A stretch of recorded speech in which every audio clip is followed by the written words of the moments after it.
So hello, we are on chapter number 11, which is about problem solving. In this video, I'm going to do three things. Number one, a quick overview of the required learning activities, the videos, and the labs. And then I have a very brief PowerPoint slideshow, discuss a few things, different approaches to problem solving within cognitive psychology. And finally, the last thing that is that we are going to take a look at the chapter, the contents that in the book. So we are going to do those three things in the order. So first thing, required learning activities. We have the usual checklist. You're supposed to watch this instruction video, learning objectives, e-flashcards, practice quiz, and etc. etc. Now we have three videos. The first one, the types of problems and strategies. Discuss the different type of problems and also the problem-solving strategies in the context of educational psychology. Now, even though the discussion is done in the context of educational psychology, we can still generalize some of these discussions to other areas. So I think it'd be beneficial for that we take a look at and watch this first video. The second video, the neuroscience behind epiphanies, is an example of the cognitive neuroscience research, the brain mechanisms that involved in problem solving, in this case, epiphany. And so it's a very brief video, but it's kind of interesting to watch. The last one is only about 2 minutes. It's an example of how a chimpanzee solved a problem. And one thing that you're going to notice in this video is that that a solution to the problem came about very suddenly. So it's not exactly a trial and error. It's not a step-by-step process, but instead the problem is solved in a single step.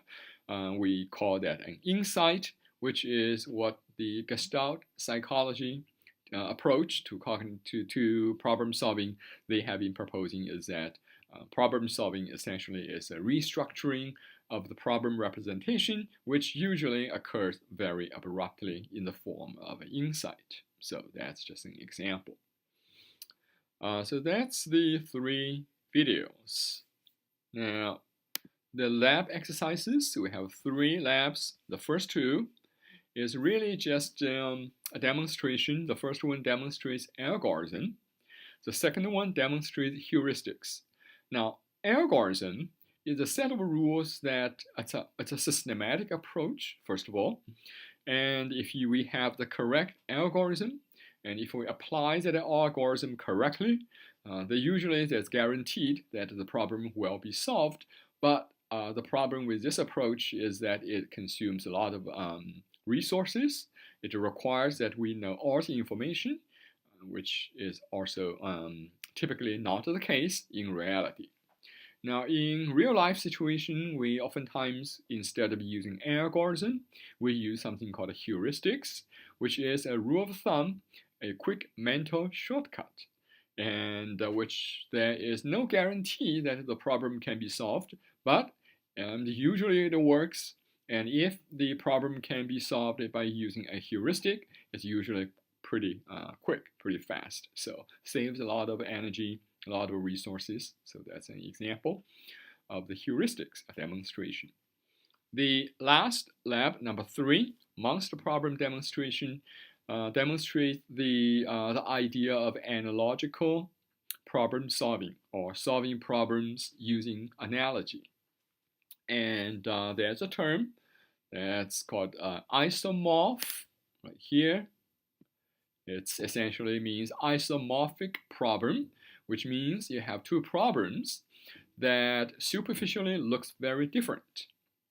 Okay, but the two problems can be solved by the exact same principle. So you have two situations that looks very different, but they can be solved by using the same principle. So it follows that if you know how to solve one of the problems, then you should know how to solve the other problems by using that analogy or analogical transfer.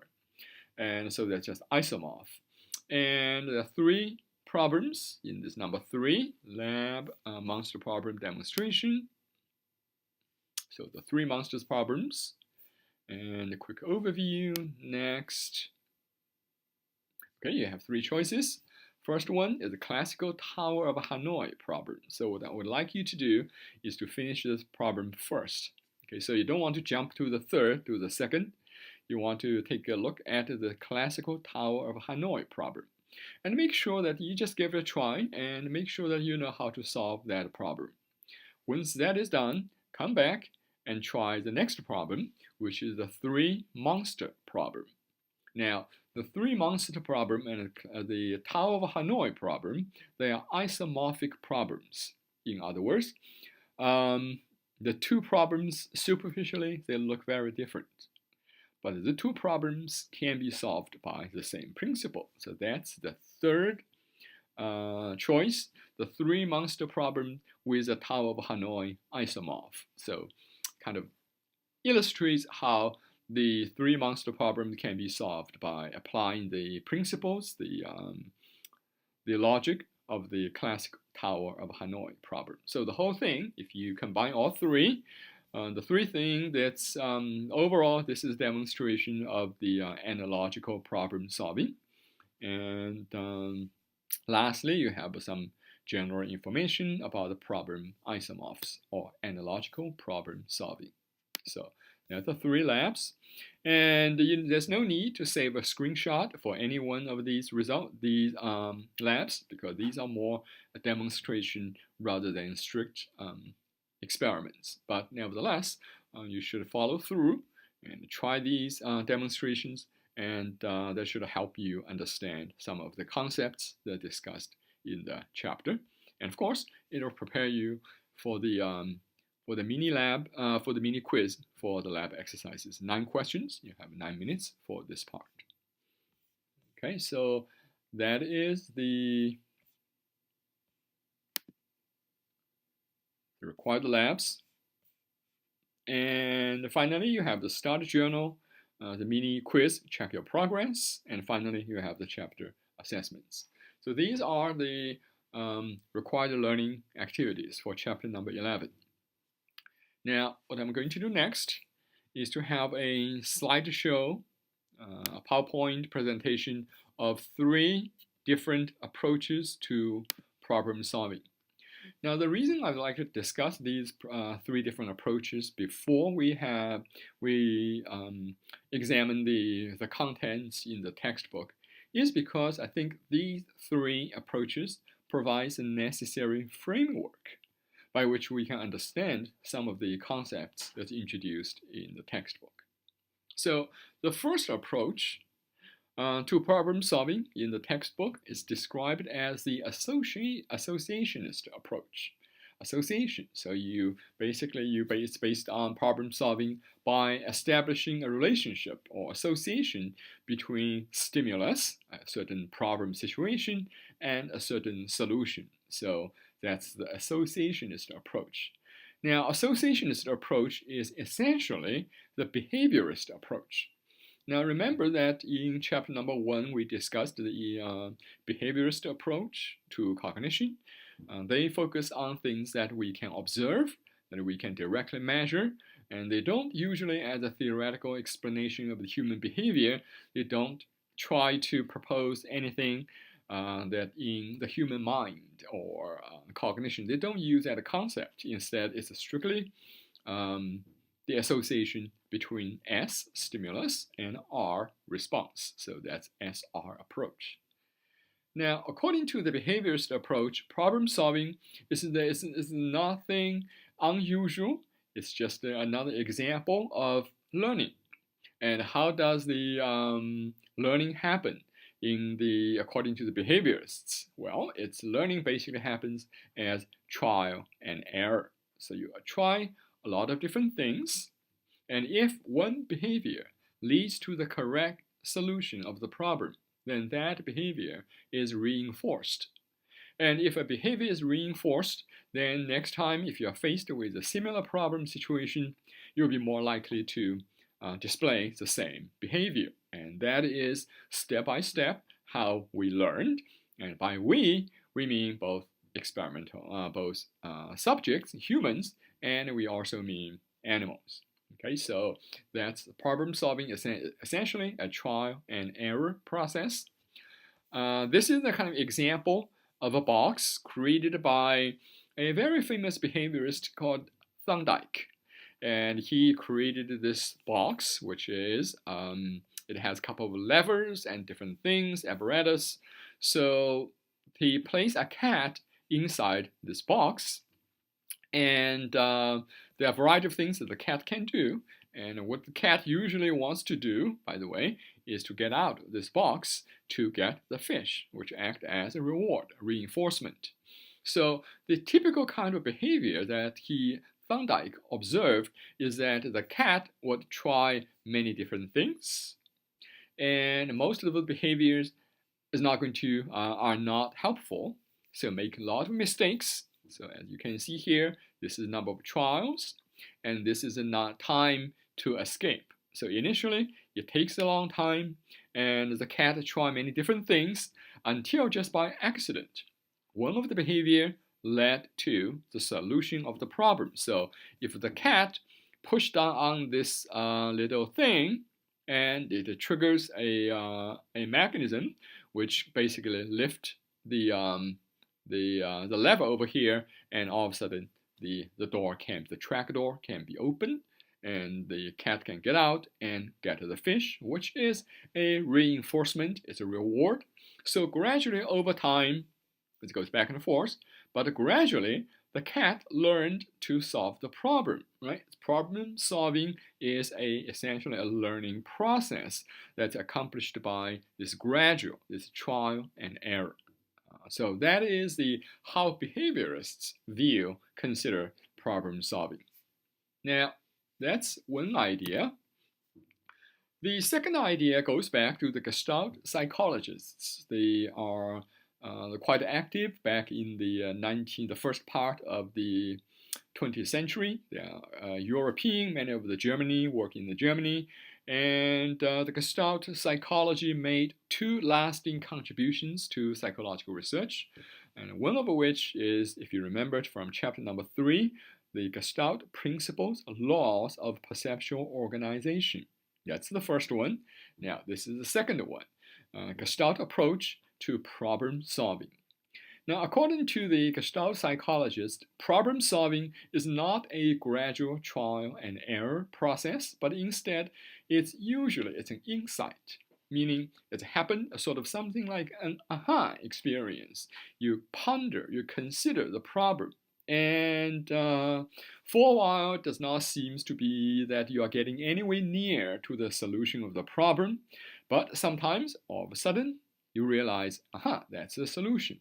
So their emphasis is that in how do we represent the problem. And they also emphasize that the solution to the problem usually requires the restructuring or reinterpretation, a new way to represent the problem.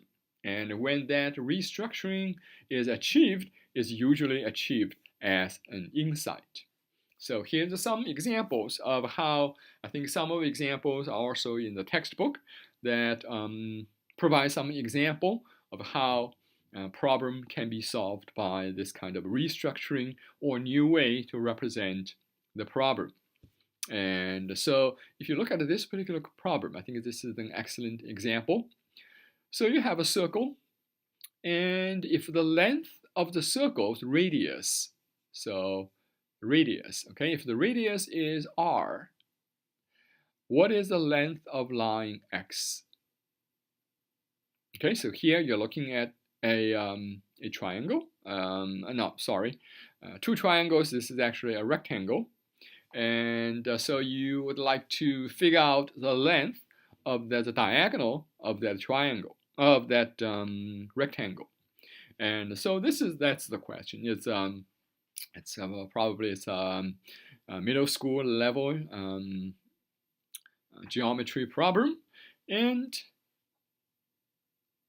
the solution, by the way, to this problem is that you have to, at some point, you have to realize that the length of this line x is diagonal. Since you are looking at a rectangle, this diagonal equals the length of, if we draw a line over here, so this other diagonal, the length should be equal. And this one, this line, this diagonal is also the radius of this circle. So if the radius of this circle equals r, then x equals r. So that's the solution to the problem. So here's an example of restructuring of problem representation. So in our mind, we have to be able to re-represent the length of this line x as the circle's radius. So once we achieve that restructuring, the problem is solved. Okay, so this is the second approach to problem solving. And some of the ideas discussed in the chapters, for example, functional fixedness and mental set, for example, those ideas are actually those obstacles to problem solving. It was actually, they were proposed by the Gestalt psychologists as the factors that contribute to the block this kind of problem solving. So they are obstacles to problem solving. So those ideas are actually proposed by the Gestalt psychologists. So that's the second approach to problem solving. This last approach is the so-called information processing approach, and it was first proposed back in the 1950s, 1960s, in the early days of the work by Herbert Simon, for example, and some of the early works of artificial intelligence, how you can program the computer to into a general problem solver. It's not programmed to solve any specific problem, but instead it's programmed to solve a type of problem. And so this information processing approach consider problem solving as a kind of a search process. So according to the information processing approach, you have this initial state. So this is Tower of Hanoi problem. You probably recognize. So you have the initial state, and this is the goal state, right? So you have two states, initial state, goal state. And you also have a set of operators, the things, the moves that you can make legally to solve the problem, essentially to move from initial state gradually to the goal state. So, and if we combine the initial state, goal state, intermediate state, the sub-goals, and also these operators, the rules, the whole thing is described as a problem space. So here's one example of the problem space for the simple form of Tower of Hanoi problem, when we have only 3 disks. Okay, so that's the easiest, simplest form of Tower of Hanoi with only 3 disks. And we can increase the complexity of the problem by increasing the number of disks. So this diagram represents the initial state, that's the goal state, and these are all the possible intermediate states, the sub-goals. So if we combine all these, we also add the operators, the rules that we have to apply for the search process, then we have the so-called problem space. So according to this approach, the information processing approach, problem solving is nothing more than just systematically, or sometimes we don't systematically, but use heuristics. So either algorithms or heuristics. We use one of those 2 methods, sometimes a combination of both heuristic and algorithms to search the problem space and gradually arrive at the solution to the problem. Okay, so these are the 3 approaches to problem solving. Again, the behaviorist approach is a try and error. And the Gestalt approach, it's an insight, it's a re-representation, a new way to represent the problem, and a systematic, or we can also use heuristic to search the problem space. So these are the three different ways to think about problem solving.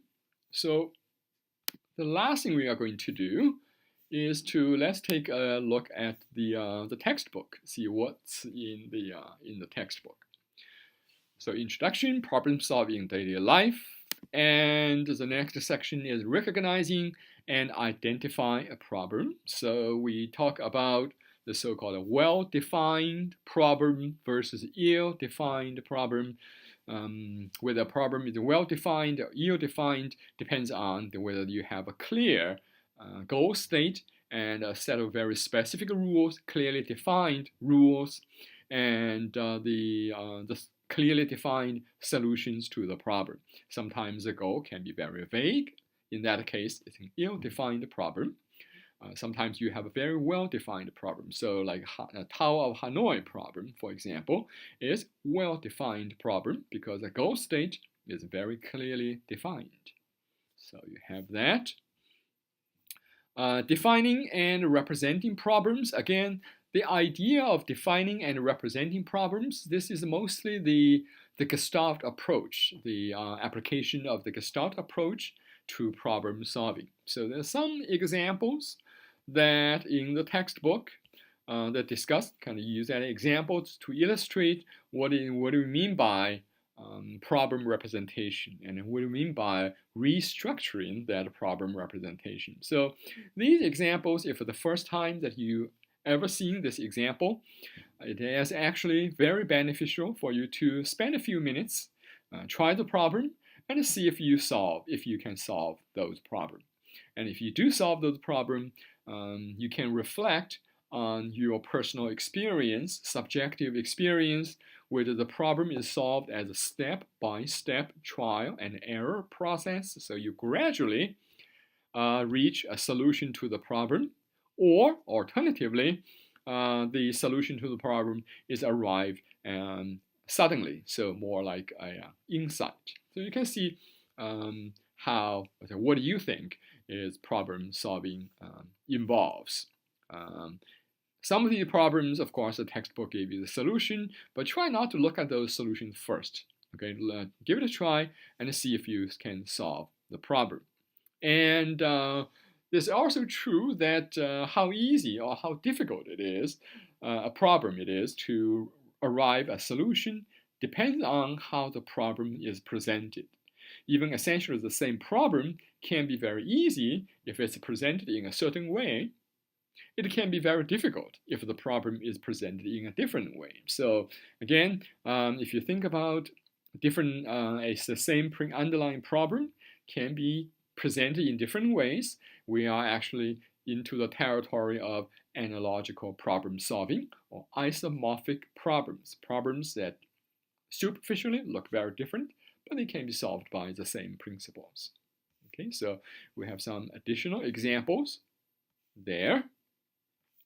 Functional fixedness is one of the things that Gestalt psychologists propose that is essentially an obstacle to problem solving. So we are so used to the typical function of an object. So for example, what is a pair of scissors? What do we do with a pair of scissors? Well, a pair of scissors is a cutting tool. Now, how do we use a knife? A knife is something as a tool that we can use to cut things, right? And how do we use what is a hammer, for example? A hammer is a tool that we use to pound nail. These are typical functions of the object.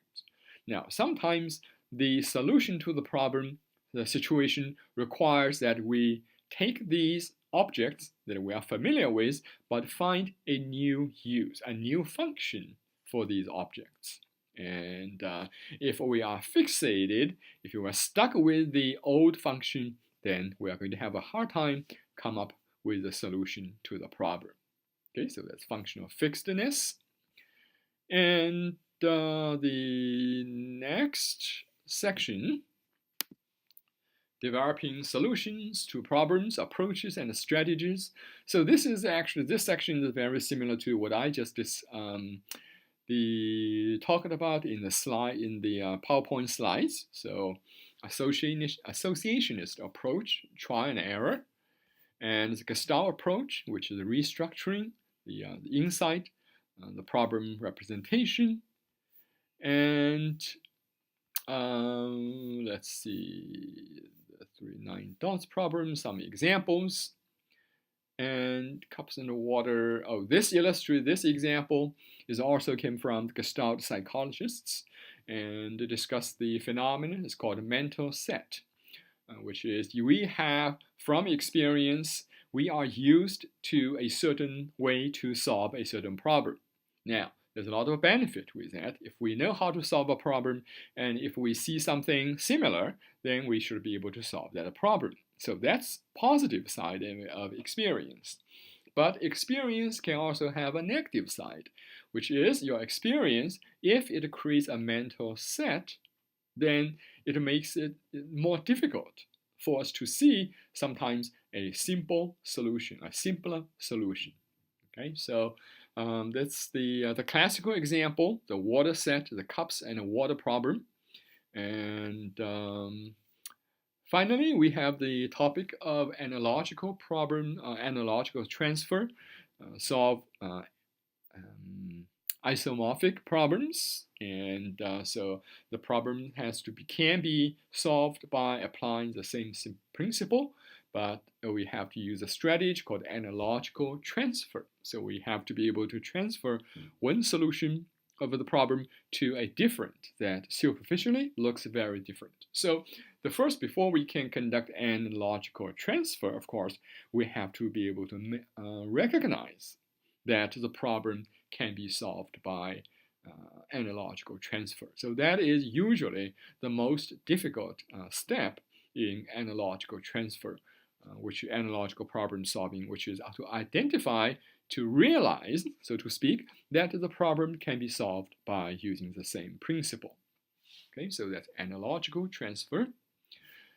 And I think, so that's that. And problem solving as problem space search. This is the last approach. That is the information processing approach, which describes the problem solving essentially as a search of that problem space. So these are different ways to, different approaches, different ways to think about problem solving. And the means ends strategy or heuristic used in problem solving is a mechanism proposed by the information processing approach, and which basically means you analyze the problem situation, you figure out the difference between the current state and the goal state, and you also figure out what operator, which steps that you can take and can apply to reduce the difference between the current state and the goal state. So that means ends analysis.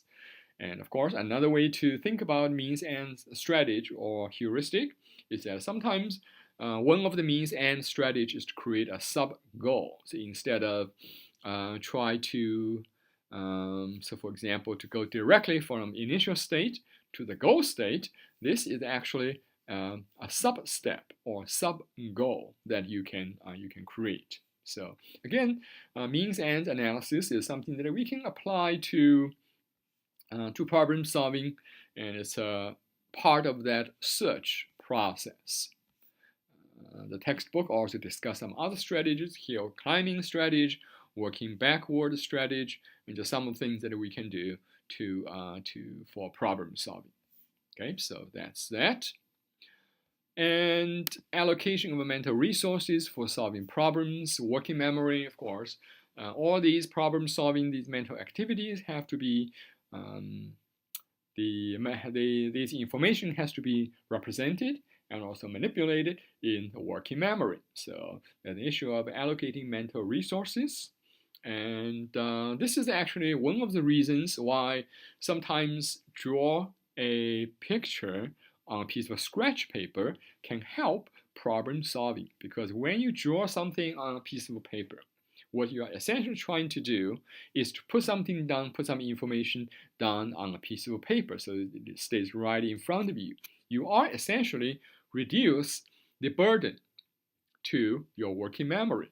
So it frees up more mental resources in the working memory, which you can be used to kind of to think about, to manipulate those different things. Okay, so that's allocating working memory and problem solving, and I think that's experts. Okay, so the last section is experts versus novices. Experts are people who are very good at solving certain kind of problems, and novices are people who basically new to the problem. And so I think this particular section is pretty easy to read, and it's also very interesting to read to see what are the differences between experts and novices. So for example, experts is almost always limited to a certain area of his or her expertise. So if you are an expert in one class of problems, does not imply you're also an expert in a very different type of when you try to solve different types of problems. It's like if you've been a car mechanic for 20 years, and if you are a good car mechanic, then you are an expert. You are very good at solving that line of problems. But that does not mean that you're an expert in chess, for example. So that's the expertise is almost always limited to a certain area. So that's one thing to memorize, to remember. Another thing I think it's kind of interesting to think about experts and novices is that experts focus more on the deeper structure of the problem rather than the superficial surface structure of the problem.